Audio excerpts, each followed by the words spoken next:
Hello, are you ready to learn for today?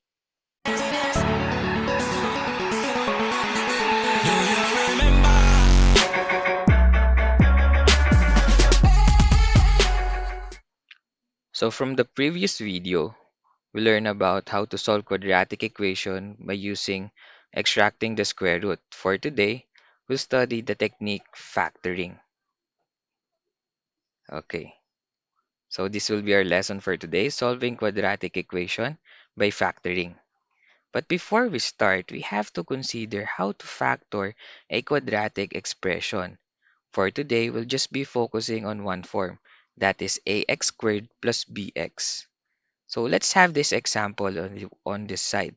We have 2x squared plus 4x. To factor this kind of expression, we have to consider its greatest common monomial factor. So how do we identify the greatest common monomial factor, or what we call the common factor? So we'll try to separate the common factors between the numbers and the variables. So from this part, we first have to factor each number such as 2 and 4. So the factors of 2 is 1 times 2, and the factors of 4 would be 1 times 4 and 2 times 2. So by observing the factors between these two numbers, we can see that 2 is common for both of them, or both of their factors. So we consider it as the common factor and also the greatest common factor for the numbers. When it comes to the variables such as x squared and x, we try to factor each of them. So for x squared, it's x times x, and for x, it's just equal to itself. Now, from these factors, we can observe that the common factor for the variables are both x. So, combining the common factor between the numbers and the variables, we can get the greatest common factor of the whole expression as 2x. So, how do we factor 2x squared plus 4x using the greatest common factor 2x? So, ang gagawin natin, iisip tayo ng expression or value na imumultiply natin kay 2x para maging 2x squared. Yun ay para dito sa expression na to. So, as we think, we can have x. So, if I multiply 2x to x, that will be equal to 2x squared. In another case, we have 4x or plus 4x. Ano imumultiply natin kay 2x, once again, the GCF, to make it 4x. So, we have to multiply it to 2. That's how we factor. Parang babalik rin natin yung multiplying algebraic expression. Iisip ka ng dalawang value using the GCF as one of the factor. If minultiply natin sila, dapat lalabas yung mga expression na nasa taas. So, we have 2x times x as a factor of 2x squared, and 2x times 2 as the factors of 4x. So coming from that factors, since we observe that the GCF is our common monomial factor, we can factor it out and we'll be having an expression 2x times the quantity x plus 2. So yung x plus 2, kinopya lang yung dalawang value dito sa tabi ng 2x. So ganyan tayo mag-factor out ng GCF gamit dun sa expression. So we'll be having the factors of 2x squared plus 4x will be equal to 2x times the quantity x plus 2. So I hope naintindihan nyo kung paano mag-factor ng quadratic expression in the form of ax squared plus bx. For us to better understand this lesson, you can try to solve these two given examples. So we have number 1, 3x squared plus 5x, and number 2, 4x squared plus 16x. So pause nyo ulit yung video to try to answer these ones. So 5 seconds ulit to pause. 5, 4, 3, 2, 1. So I hope you answered these two given examples properly. If hindi nyo masyadong naintindihan, we can discuss these two. Yan. So let's try to answer the given examples. So we have 3x squared plus 5x and 4x squared plus 16x. So start tayo dun sa una. So once again, we have to factors those given numbers and variables. In this case, we have 3 and 5 for the first example. We try to factor each one of them and get the factor. So we just have 1 times 3 and 1 times 5 for both of them. So ang makikita lang natin na common factors nila is 1. When it comes to the variables, The same thing lang nung example natin kanina kasi same form lang naman sila. So in this case, we have common factors such as x. So combining 1 and x, we get the GCF as 1x. But in this case, we can just write it as x kasi automatically yung coefficient ni x is already 1. So once again, we'll think of factors of 3x squared that will be having one of the factors as x. So in this case, we'll be having x times 3x. Di ba? Pag pinag-multiply natin yan, ang lalabas 3x squared. On the other hand, ano naman yung multiply natin kay x para maging 5x yung sagot? So, we have 5. So, x times 5 naman yung factors natin for 5x. So, simplifying them or factoring out the GCFx will give us an expression x times the quantity 3x plus 5. Wherein, now, right now, our given factor for 3x squared plus 5x will be equal to x times 3x plus 5. So, parang ganun lang din yung ginawa dun sa unang example natin. Okay, so if you got it correct, very good. So, next, we consider 4x squared plus 16x. So, ganun ulit. Factor natin yung numbers. We have to list all the factors of 4 and 16. So, for 4, we have 1 times 4, and 2 times 2. So, meron diyang 2 times 2. Yan, di nalagay. Okay. So, for 16, we have 1 times 16, 2 times 8, and 4 times 4. So, coming from the factors, we can observe that our common factor or the highest or the greatest common factor for both 16 and 4 will be 4. So, next, for the variable, the same thing with the other examples. We have a common factor that is equal to x. So combining the two common factor for numbers and variables, we have the greatest common factor as 4x. So once again, we factor 4x squared, so we get 4x times x, and we also factor 16x, so we get 4x times 4. So, factoring out the GCF for x, we'll be having an expression now as 4x times x plus 4. So, kung titignan nyo yung arrow, doon na pupunta yung mga values galing sa taas. So, right now, we'll be having the factors of 4x squared plus 16x will be equal to 4x times x plus 4. So, ganyan mag-factor ng quadratic expression in the form of ax squared plus bx. Okay, next. So another thing that we have to recall is factoring quadratic expression in the form of ax squared plus bx plus c o yung tinatawag nating quadratic trinomial dahil tatlong terms na sila. So kung hindi mo pa napapanood yung video bago ito, panoorin mo muna yon para mas maintindihan mo kung paano mag-factor ng quadratic trinomial. Pero kung tapos mo na, let's proceed. So we have the example x squared plus 4x minus 12. To start factoring this given expression, we have to consider the third term. So, hahanap ka ng dalawang number. Pag pinag-multiply mo, dapat negative 12. And from this, we can also identify the signs of the two binomial factors of this given expression. So, since negative yan, ang magiging sign mo ngayon sa binomial factors niya ay positive and negative or plus and minus. Kasi positive times negative is equal to negative. So, alam mo na agad na negative yung product niya. At the same time, we also have to consider having a sum of positive 4. So, paano natin siya gagawin? Iisip ka ngayon ng dalawang number na pag pinag-multiply mo is negative 12 at pag pinag-add mo is positive 4. So, in this case, we also need to consider that one is positive, one is negative para nga maging negative yung product nila. So, ano yung dalawang factors na yon? Yung dalawang factors na yon ay 6 and negative 2. So, kasi pag pinag-multiply mo yung positive 6 times negative 2, the answer is negative 12 as your product. And pag pinag-add mo naman yung positive 6 plus negative 2, ang sum natin ay positive 4. So, since we already identified these two factors, ilalagay na lang natin sila dun sa given factor expression natin. So, we have factors such as x plus 6 and x minus 2. So we will be having the factors of x squared plus 4x minus 12 will be equal to the factors x plus 6 times the quantity x minus 2. So I hope naintindihan mo kung paano mag-factor ng quadratic expression katulad nito. So para mas maintindihan mo pa, let's consider these two given examples. x squared plus 5x plus 6, and x squared minus 5x plus 4. You can pause the video to answer these two things. 5 seconds ulit to pause. 5, 4, 3, 2, 1. Okay, so I hope nasagutan mo ng tama. Let's check now your answers. So for this one, we have x squared plus 5x plus 6.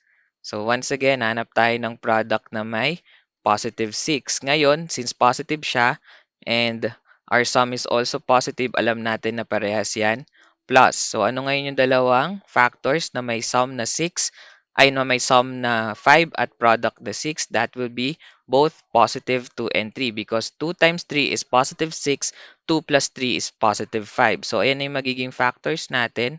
Therefore, the factors of our given expression x squared plus 5x plus 6 will now be equal to x plus 2 times x plus 3, or the quantity x plus 2 times the quantity x plus 3. So on the second one, we have x squared minus 5x plus 4.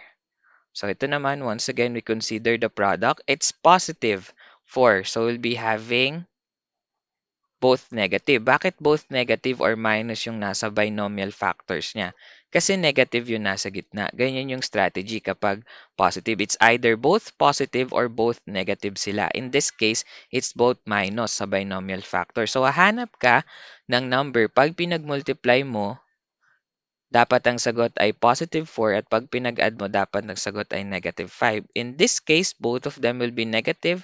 So those factors will be negative 1 times negative 4, positive 4. Tama. So, negative 1 plus negative 4 is negative 5. So, tama yung nakuha nating factors. So, all we need to do is to input this on the given binomial factors. So, we can have now the factors of the quadratic expression x squared minus 5x plus 4 will be equal to the quantity x minus 1 times the quantity x minus 4.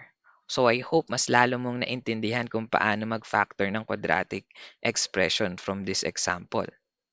Ngayon, ready na kayong magsagot or mag-solve ng quadratic equation gamit naman ang mga technique na ito. So right now, let's try to study how do we solve quadratic equation through factoring. So we have to use the zero product property. So what do we mean by zero product property? So as we read, for all real numbers a and b, if the product of the two quantities is equal to zero, then either or both of the two quantities is equal to zero. Ano daw? So para mas maintindihan natin, let's try to imagine it using a number or try to illustrate it using numbers.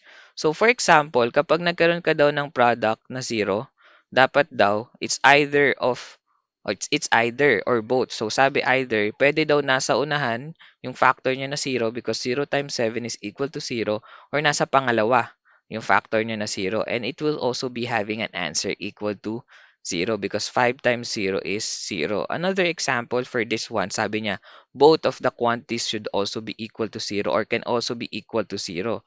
So, ano ibig sabihin nun? Kasi kapag nag-multiply ka ng 0 times 0, parehas yung factors may 0, equal siya sa 0.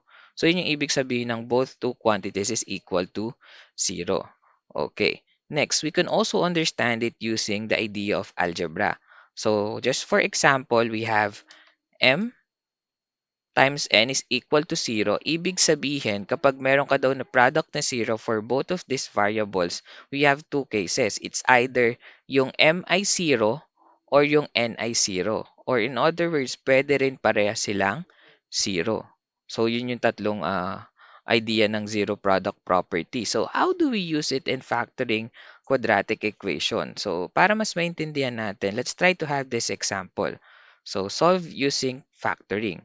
So, first step in solving quadratic equation using factoring is to first arrange or try to make this given equation in the form of ax squared plus bx plus c is equal to 0, o yung ginawa natin sa illustrating quadratic equation. So, gagawin muna natin dyan. Let's try to make this color green muna. Yan, so we'll be having, let's copy 2x squared. So, kasi parang hindi pa ganun yung form niya. So, aayusin natin siya.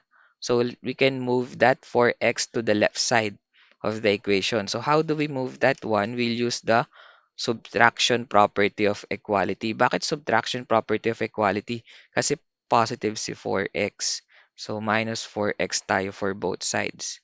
So in this case, we'll now be having an equation be equal to 2x squared minus 4x is equal to, this now will be equal to 0. Therefore, the whole equation will be equal to 0. And as you notice, itong expression na to katulad nung fina-factor natin dun sa unang examples or exercises natin. So, kaya nating i-factor to kasi the second step of solving quadratic equation using factoring is to factor the given quadratic expression on the left side of the equation. So, paano natin i-factor to ulit? Kukuhain natin yung GCF or common factor ng 2 and 4. In this case, we have 2. And the common factor of x squared and x, the greatest common factor of that will be x. So, the greatest common factor of the whole expression, 2x squared minus 4x is 2x. So, factor out natin siya. Then, we will be having x minus 2. Yan, will be equal to 0. So, how do we use the idea of zero product property? Saan papasok ngayon si zero product property? Dito siya papasok. A-apply na natin si ZPP yung tawag dyan, zero product property. So, in that case, we'll be having, or we'll try to divide this equation into 2. Kasi para maging 0 yung buong equation, we can say that 2x can be equal to 0. 'Di ba? Pag naging 0 yan, buong equation natin 0. And we can also have an idea that x minus 2 would also be 0.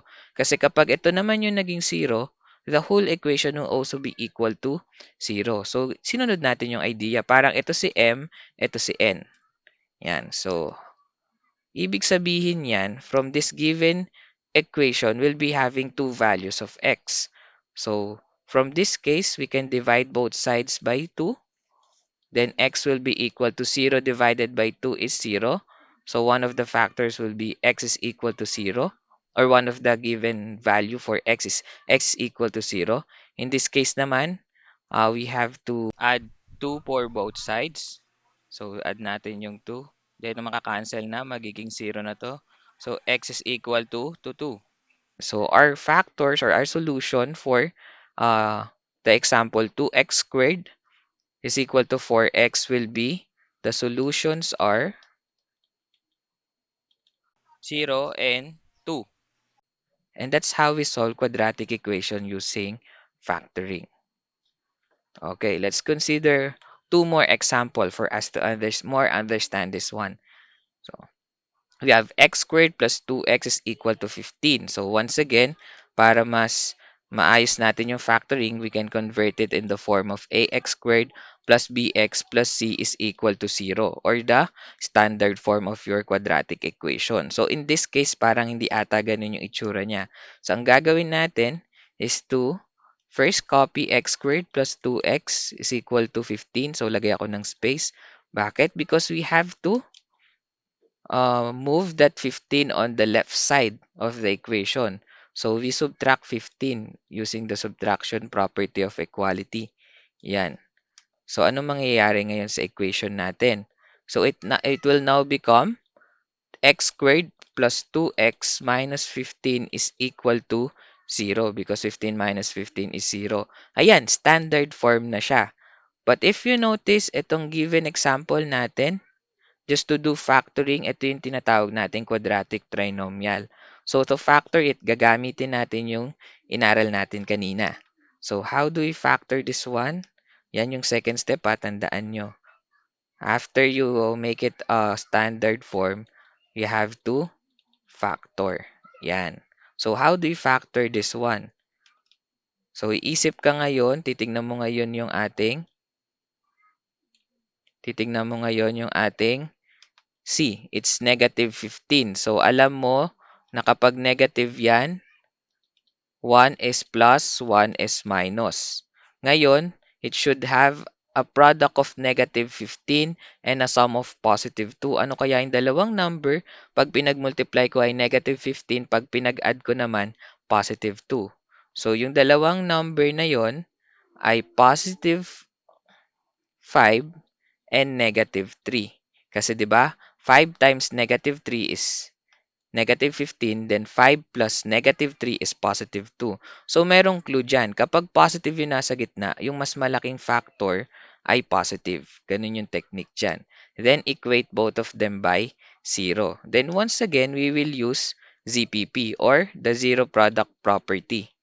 Then, we'll try to divide both of them. So, katulad lang ginawa natin kanina, in this case, dalawang binomial naman yung factors natin. So, ito naman, we can have x plus 5 is equal to 0 and the other factor will give us x minus 3 is equal to 0. So, to solve for the value of x, we can just add or rather subtract 5 for both sides. So, we will be having x is equal to, this will now be equal to 0, x is equal to negative 5. This case naman, para maging mawala yung 3 dito sa side ng equation, we can add 3 for both sides. So, this will be equal to 0 and your value of x will be equal to positive 3. So, the solutions for this given example will be x, the solutions will be negative 5 and positive 3. So, yan ngayon yung ating solution dito sa quadratic equation na ito. Okay? Sige. Let's proceed to example number 3. So, ganun ulit. First step natin, we have to make it ax squared plus bx plus c is equal to 0. So, magagamit nyo dito yung pinagpracticean nyo na illustrating quadratic equation. So, yan. So, paano natin gagawin yan? First, we have to copy 2x squared, then plus, yan. Tignan yung gagawin ko ha. Since alam ko na meron siyang x na variable at alam ko kapag nandito yan sa left side na equation, dapat nandun siya sa gitna. Mag-iiwan ako ng space sa gitna. Tapos ilalagay ko dito yung plus 5 equals to negative 11x. Nakita mo yung ginawa ko? Okay, so anong gagawin natin next? Para malipat yung 11x dun sa gitna, we try to add 11x for both sides. So, ayan. Ano yung magiging sum nila? So, we'll be having the resulting equation be equal to 2x squared. So, this will now be plus 11x plus 5. And this will now be equal to 0. So, kung titignan mo, itong given equation natin, unlike this one, hindi yung a niya o yung value ng a niya is not 1 but rather 2. Kapag ganyan, greater than 1 yung nandito, hindi tayo gagamit agad-agad nung factoring na ginawa natin kanina. So, ito yung technique. Hindi rin diniscuss doon sa video paano kapag ito ay greater than 1 na. Dahil hindi ko na kailangan i-discuss kasi may ituturo na ako sa inyong shortcut. So, for this one, we'll do the AC method. So, if hindi ko alam kung tinuro ng teachers nyo before, ang gamit natin dito is AC. Ang AC, bakit siya AC? You have to multiply A and you also have to multiply C. Kaya siya AC method. So, anong gagawin natin? We have to multiply A and C. So, we have to multiply 2 times 5. Yan. So, i-multiply mo yung A sa C. So, yung equation natin ngayon ay magiging x squared plus 11x plus 5 is equal to, or not rather 5 kasi yung product mo na is dapat 2 times 5 or yung dulo mo is yung product ng AC or 8 times C. So, this is supposedly plus 10 kasi 2 times 5. Ngayon, mas madali natin ma-factor yan. So, we can factor both of them. We can have factors. Dapat ang product ay 10 at ang sum ay 11. Madali yan kasi factors niyan ay x plus 1 and x plus 10. 1 times 10 is 10 and 1 plus 10 is 11. So, ang kaibahan lang dito, since inilipat mo or minultiply mo sa C, si A, kailangan mo siyang ibalik sa huli. Yun yung extra step dito. Yan, kailangan mo siya ibalik sa huli. So, you have to divide both of them once again to 2 kasi kanina minultiply mo siya. So, ganun lang yung extra step kapag meron tayong AC method. Yan, so we'll be having x plus 1 half. Yan, taas natin. X plus 1 half as one of the factors and x. Then 10 divided by 2 will be equal to x plus 5 kasi that's 10 divided by 2. And lastly, we'll have these factors the same as the one on the left side example. So, hatiin mo lang din siya. We'll use once again ZPP. Yan, ZPP. So, we'll be having this one and this one. So, x plus 1 half is equal to 0. Therefore, x is equal to negative 1 half. So, yan. Yan yung ayan yung sagot natin for one value of x. And another one is x plus 5 is equal to 0. Therefore, we'll be having x is equal to negative 5. So, ayan yung value natin for example number 3. So the solution for this example will be, or the solutions will be negative 1 half and negative 5. Okay, so para practice pa natin yung mga examples na ito, pwede nyo silang gayahin or yung mga steps nila sundan as you answer this given exercise. So you try, solve the following equations for x and write your solution and answer on your notebook or on your notes. So we have these three given examples, so you can pause the video para sagutan muna sila before I show you the solution. 5 seconds. 5, 4, 3, 2, 1. So I hope na-post mo na yung video. Ito na yung solution nila. So if you got it correct, very good. Palakpakan ng sarili.